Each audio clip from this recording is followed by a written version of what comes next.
on the grapevine that the Trompe Tuscany mural at West End has been graffitied. Vandalised was the term they used. I haven't seen what's happened to it yet, but Phil and I are driving over there this morning. It's Sunday morning and I'm supposed to be getting ready for the exhibition to open at 10 o'clock, but we have to do an emergency visit over to our clients. There's Phil driving for me, thank you darling.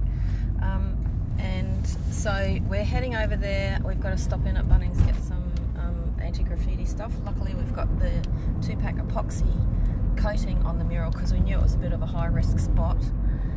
So we're just going to go and get some of the graffiti removal stuff that we can use because the surface that the protective surface that I've put on there is a coating that protects the paint underneath.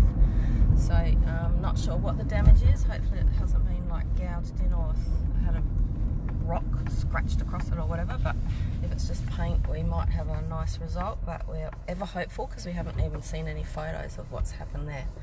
So the darling Trompe Tuscany mural with the bougainvillea and the Queenslander building with a Tuscan alleyway going through it at Who Shot the Barista is waiting for us to come and rescue it from its graffiti horror story. So we're off to Bunnings to get some equipment and then we'll head over there and I'll give you an update when we get there. Thanks for watching.